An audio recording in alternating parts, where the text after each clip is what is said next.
The atmosphere in the CNN studio in Dallas, Texas that day was charged with tension. Under the blazing stage lights, all eyes were fixed on two of America's leading political figures, locked in a confrontation no one could have predicted. Jasmine Crockett, Democratic Congresswoman, African American, the embodiment of determination and social justice, dressed in a sleek navy suit, her gaze as sharp as steel. Across from her stood Marco Rubio, Secretary of State, Cuban American, a seasoned politician with a calm, experienced demeanor. And in less than 30 seconds, everything exploded. Jasmine Crockett had bluntly declared, "If you can't understand the struggles of immigrants, maybe you should go back to Cuba to remember how your family got here." Her words landed like a delayed bomb, silencing the entire studio. The audience was stunned. The host couldn't believe it, and social media erupted. But Marco Rubio's response, no one saw it coming. It not only shook Jasmine's image, but also revealed a profound truth, leaving the entire nation speechless. Before diving into the story, comment where you're watching from, and don't forget to subscribe so you won't miss the latest stories. Under the radiant CNN studio lights illuminating the two figures seated across from each other, separated by a polished wooden table, Jasmine Crockett, Democratic Congresswoman from Texas, sat upright, her eyes sharp, her curly hair softly framing her face. Opposite her was Marco Rubio, U.S. Secretary of State, composed, his dark blue suit exuding the confidence of a seasoned politician. The studio audience was dead silent, with only the faint hum of cameras and the racing heartbeats of those witnessing the moment.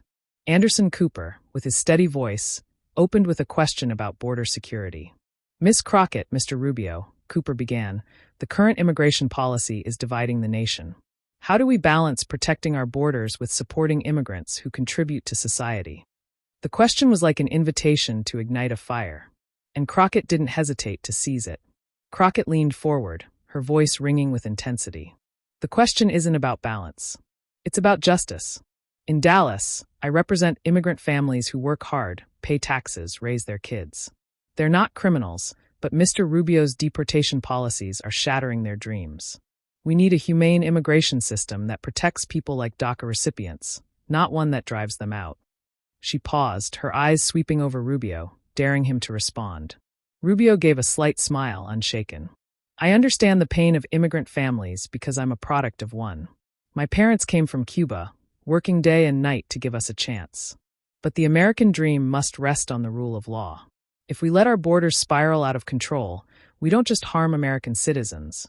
We weaken the very opportunities immigrants seek." His voice was calm, but each word was precise, like a speech honed over decades. Crockett, 44, is the firebrand of the progressive movement. A former public defender before entering politics, she has fought for those overlooked by the system, from the courtroom to the U.S. House of Representatives.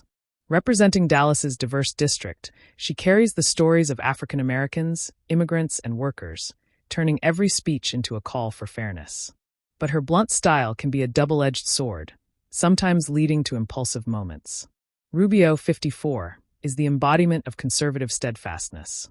Born to Cuban immigrant parents, he rose from the Florida House to the Senate, then became Secretary of State under the Trump administration. With experience in international negotiations and a hardline stance on Cuba and China, he represents an America that prioritizes law and security. Rubio's calm demeanor is a powerful weapon, but it conceals a man ready to strike back when cornered. Cooper moved to the next question. Should the DACA program be expanded, or do we need stricter immigration regulations?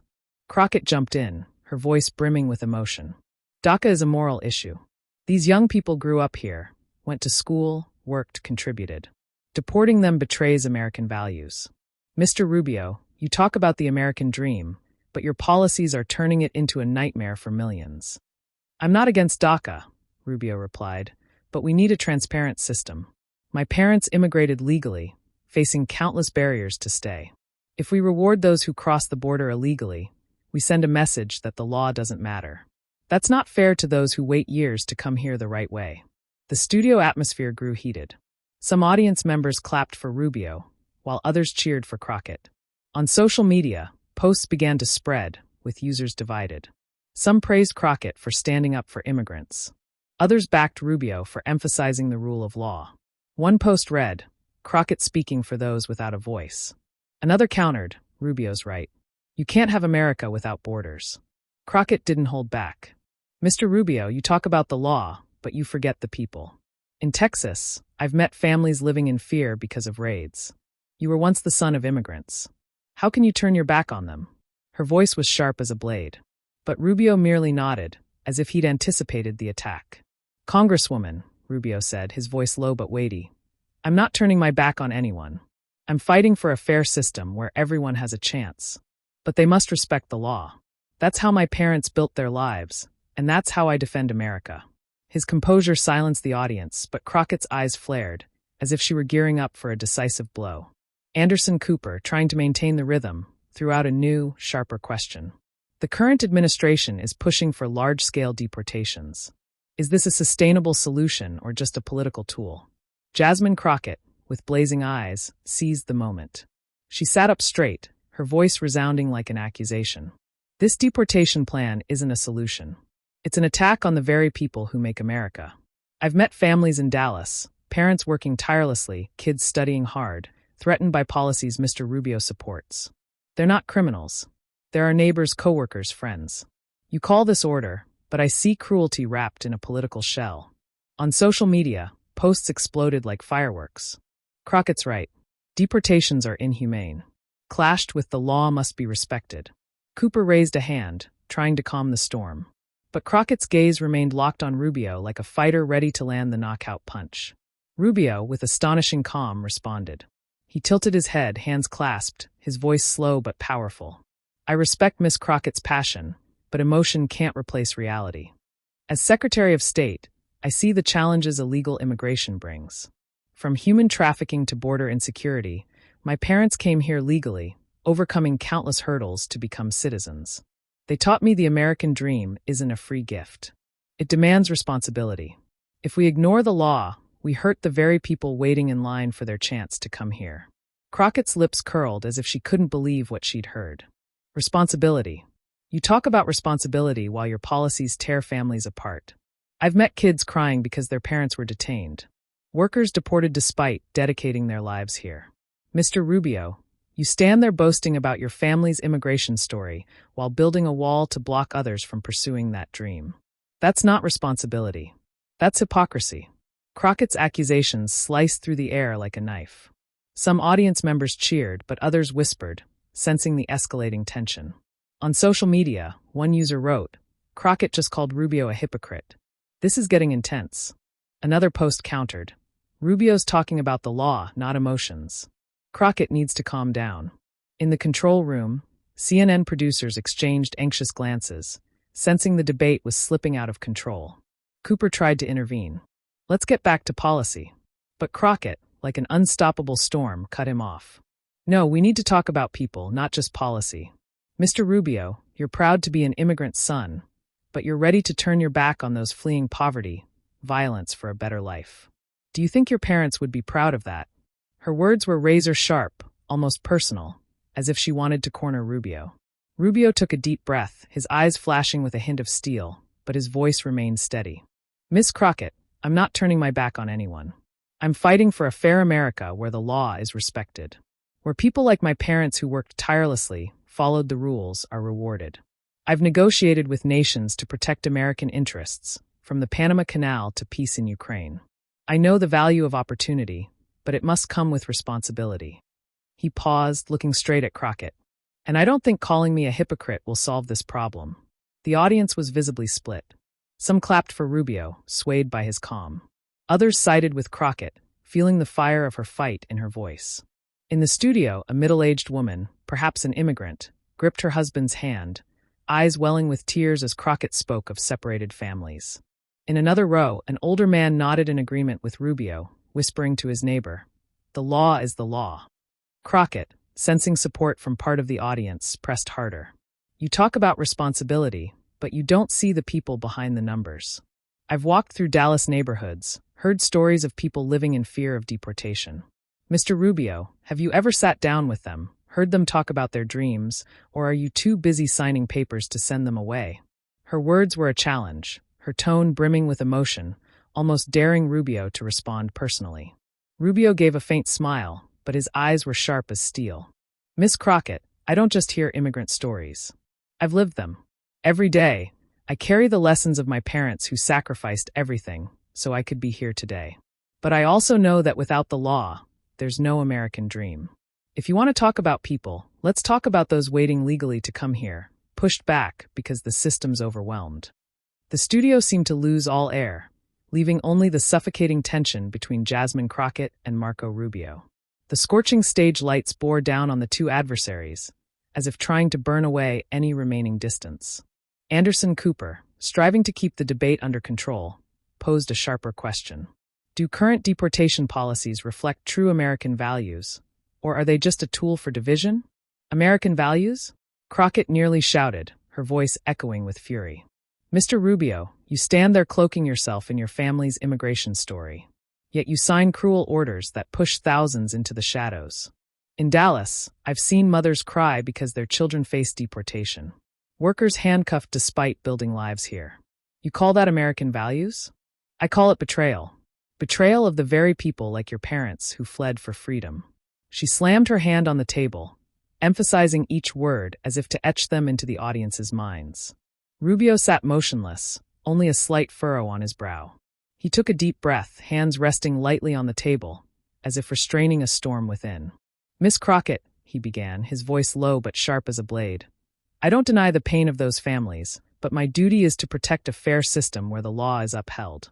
If we let illegal immigration continue, we not only harm American citizens, but also hurt those waiting legally in line, like my parents did. He paused, his eyes locking onto Crockett. You speak of emotion, but I speak of responsibility. Crockett shook her head, her curly hair swaying with each movement. She gave a wry smile, her tone now laced with sarcasm. Responsibility. Mr. Rubio, you talk about responsibility while building a wall to block the dreams of millions. You boast about your parents, but you forget they were once outsiders, just like those you're deporting. Maybe you should go back to Cuba to feel what it's like to be rejected by the country you call home. Crockett's words landed like a bomb, detonating in the studio. Time seemed to freeze. The audience gasped, some covering their mouths in shock. Anderson Cooper, known for his composure, widened his eyes, gripping his pen as if for support. A murmur rippled through the crowd like waves hitting the shore. Cameras hurriedly zoomed in on Rubio, capturing every line on his face, while another angle caught Crockett's expression, confident in the moment, but her eyes flickering with a hint of unease as she realized the weight of her words. Social media erupted like a wildfire. The hashtag Go Back to Cuba shot to #1 in seconds, accompanied by outraged posts. Crockett crossed the line. That's racist. Another countered, she's just speaking the truth. Rubio doesn't get immigrants. In the control room, CNN producers exchanged panicked glances. One whispering through a headset, should we cut the feed? But the ratings were soaring, and they knew this was a television moment too big to miss. Crockett, sensing the unnatural silence, tried to regain control. What I mean is, she said, her voice slightly shaky. Mr. Rubio, you can't stand there and defend policies that hurt the very people like your family once was. But her explanation was drowned out by the audience's murmurs. A woman in the front row, eyes red, shook her head in disappointment, whispering to her neighbor, why did she say that? Another man, wearing a red cap, nodded as if agreeing with Crockett's boldness. Rubio, in stark contrast, remained still unflinched. His hands slowly smoothed his suit as if preparing for a counterstrike. His eyes locked onto Crockett, not with anger, but with a chilling calm, like someone accustomed to facing pressure in closed-door State Department meetings. A faint smile crossed his lips, not mocking, but as if he'd anticipated this moment. He leaned down, pulling a thin folder from his briefcase, placing it on the table with a slow, deliberate motion. Rubio cleared his throat, his eyes sweeping the audience before settling on Crockett. Miss Crockett, he began, his voice low but resonant, like a manifesto. You just told me to go back to Cuba, a place my parents left behind for freedom, a place I've never called home. Your words aren't just a personal attack. They're an insult to every American who has sacrificed, struggled to belong in this country. But I won't respond with anger. I'll respond with truth, because America deserves to hear the truth. He opened the folder, his fingers gliding over the pages with the precision of someone used to handling classified reports. Let me tell you about my family, Rubio said, his voice soft but powerful. My parents, Mario and Aurealis, left Cuba in the 1950s when a dictatorship began crushing freedom. They came to America with nothing, not knowing English, only believing this country would give them a chance. My father worked as a bartender, standing for hours in noisy bars. My mother cleaned hotels, kneeling on floors to earn every penny. They didn't ask for handouts, didn't demand privileges. They just worked, saved, and taught me that America is where your effort is rewarded. The audience was dead silent, some blinking back tears. A woman in the front row, likely of Latin descent, gripped her daughter's hand as if Rubio's story touched their own family's memories. Rubio continued, his voice rising slightly but still under absolute control. I grew up with stories of Cuba, not as a homeland to romanticize, but as a lesson in why we love America. My parents taught me that the American dream isn't an entitlement, it's a responsibility. That's why I've dedicated my life to serving this country. From the Florida House to the Senate, and now as Secretary of State, where I fight to protect the freedom my parents sought. He paused, his eyes locked on Crockett, who now slightly bowed her head, as if grappling with the weight of her earlier words. Miss Crockett, Rubio said, his voice now carrying a hint of emotion, you told me to go back to Cuba, but did you know your family has a similar story? He flipped a page in the folder, his gaze never leaving her. I did my research, not to attack you, but to understand. Your ancestors, African Americans, were brought to this country in chains, stripped of freedom, forced to labor in conditions no one should endure. They fought, survived, and built lives, just like my parents. Your family and mine, though different in origin, both know what it means to overcome adversity to call America home. Murmurs began to ripple through the audience, but Rubio raised a hand, signaling for silence. When you told me to go back to Cuba, he continued, you didn't just insult me. You insulted every American whose ancestors fought to belong, from those enslaved to immigrants fleeing oppression. You insulted the very spirit of America, a nation built by people who dared to dream and worked to make that dream real. Crockett, now motionless, lips pursed, her eyes wavering between defensiveness and regret. Rubio didn't stop. He set the folder down, his voice now erupting with the power of a seasoned orator. America isn't defined by where you were born or your last name. It's defined by what you do, by dedication, patriotism, and commitment to the values that make this country. I've spent my life defending those values. As Secretary of State, I've negotiated to keep peace, protect American interests, and ensure the American dream stays alive for everyone, no matter where they come from. He looked directly into the camera, as if addressing the nation. Miss Crockett, you want to talk about American values? Let me tell you what American values are. It's when a son of Cuban immigrants stands up to defend his country, not by dividing, but by uniting. It's when we judge people by their actions, not their skin or origins. And it's when we refuse to let insults like, go back to Cuba, divide us from this country's spirit. The studio erupted in applause. Some audience members stood, cheering, while others wiped away tears. An older man in a baseball cap shouted, "That's right, Rubio." Even some of Crockett's supporters nodded, swept up by the power of his words. Cooper, trying to regain control, whispered into his mic, "Mr. Rubio, thank you. We'll move on." But the applause drowned him out, echoing like a testament that Rubio had won this moment. Crockett, face flushed, tried to maintain composure, but her hands trembled slightly on the table. She opened her mouth as if to respond, but no words came. On X, posts exploded. Rubio just taught the nation a lesson on the American dream. Another wrote, Crockett shot herself in the foot. Rubio's a legend. In the control room, CNN producers exchanged glances, knowing they were witnessing a moment that would be remembered for years. Rubio, sitting back down, looked at Cooper with a faint smile. "I believe you had a question about immigration policy, Mr. Cooper." His voice was calm, as if no explosion had occurred. But the studio, and the nation watching, knew Rubio had just made history. He didn't just defend his honor. He redefined what it means to be American in a moment that would forever be etched in millions of minds. One post from an account with tens of thousands of followers read, "Marco Rubio just turned an insult into a lesson on patriotism. This is peak politics." Another user, identifying as an immigrant, shared, "My family came from Mexico, and Rubio's words made me proud to be American, but not everyone sided with Rubio." Some Crockett supporters countered, "She was just calling out Rubio's hypocrisy."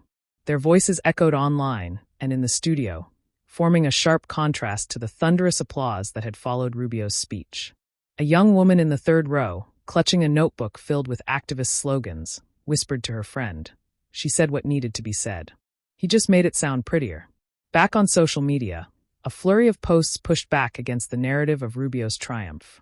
Rubio got applause, but Crockett spoke for those living in fear. Since when did facts become less important than performance? One user posted, attaching a clip of Crockett's earlier comments about families separated by ICE raids. In the control room, CNN producers monitored the reaction in real time. The screen lit up with side-by-side analytics, Rubio's approval spiking among moderates, while Crockett's passion had galvanized younger and progressive viewers. One producer muttered under his breath, "This isn't just a debate. It's a cultural moment." Crockett, still seated, adjusted her mic slowly, her jaw clenched. Though visibly shaken, there was a fire behind her eyes that hadn't dimmed. Her supporters noticed. An activist group in Chicago tweeted, "Jasmine Crockett just stood up to a machine. And she's not done." Back in the studio, Anderson Cooper glanced at her, then at Rubio, then back at his notes. The debate clock still ticking, but the air so thick it felt frozen in time.